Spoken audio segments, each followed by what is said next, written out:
किसानों के हित में बीजेपी की केंद्रीय सरकार संसद में कृषि सुधार विधेयक लेकर आई है।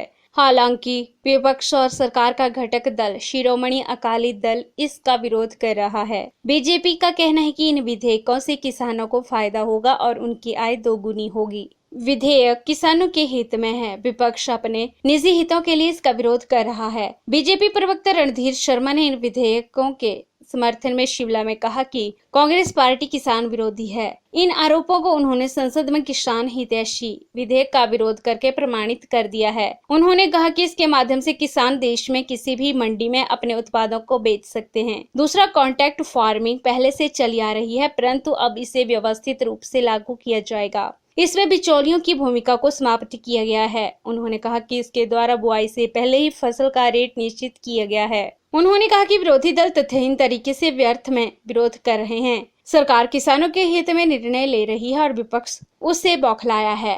से जहां किसानों की समृद्धि आएगी, किसानों की आय दोगुना होगी, वहीं उनके जीवन स्तर में भी बदलाव आएगा।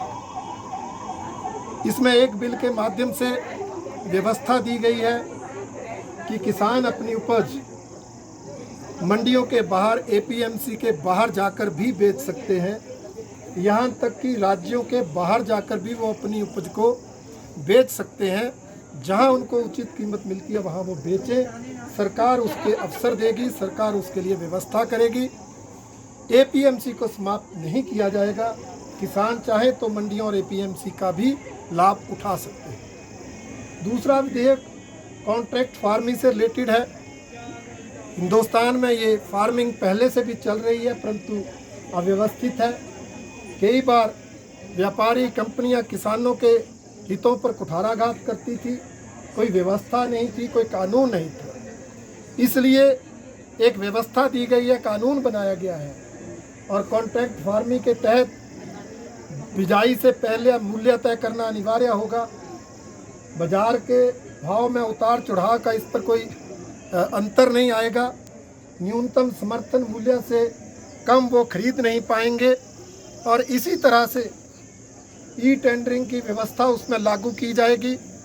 और इसमें भी जो शंका थी कि एमएसपी को समाप्त किया जाएगा, सरकार ने संसद में भी स्पष्ट किया था और अब पिछले कल 6 रबी की फसलों पर समर्थन मूल्य घोषित करके एमएसपी निर्धारित करके ये साबित कर दिया है कि हमने जो कहा था वो सही है और जो विपक्ष बोल रहा है वो तथ्यहीन है, झूठ है और लोगों को गुमराह करने वाला है, किसानों को भ्रमित करने वाला है। इसलिए दोनों विधेयक किसानों के हित के हैं और जो कांग्रेस समेत विपक्षी दल विरोध कर रहे हैं वो अपने ज़मीन खिसकती देखकर, राजनीतिक आधार खिसकता देखकर किसानों का झुकाव भारतीय जनता पार्टी की ओर बढ़ जाएगा। इसके कारण स्वार्थ पूर्ति के लिए उसका विरोध कर रहे हैं। उस विरोध में ना कोई तथ्य है ना तर्क है। सर, इसके बावजूद भी आपको नहीं लगता कि वो बढ़ जाएगी अनाज की? नहीं, ब्लैक मार्केटिंग उससे रुकेगी और मेरा मानना है इस बिल को विरोध करने वाले काला बाजारी के पोषक हैं, वो सरमाएदारों के समर्थक हैं। सर, जिस तरह से जो कृषि सुधार बिल है उसको लेकर किसान आंदोलनरत है लगातार। आपका ही पार्टनर है अकाली दल, उन्होंने मंत्री पद से इस्तीफा दे दिया। तो क्या आपको लगता है कि कहीं ना कहीं पार्टी के भीतर भी असंतोष है, किसानों को समझाने में जो है वो सत्ता पक्ष वो सफल नहीं हो पाया? पार्टी के भीतर कोई असमंजस नहीं, कोई विरोध नहीं। और इन विधेयकों को तैयार करते समय अनेक बैठकें हुई, मीटिंग्स हुई। एनडीए के घटक दल तो उसमें आते ही थे। सभी प्रदेशों के मुख्यमंत्रियों के साथ भी कई बैठकें हुई हैं। मध्य प्रदेश और पंजाब के मुख्यमंत्री भी उसमें शामिल हुए। उनके सुझावों को भी इन विधेयकों में लाया गया है।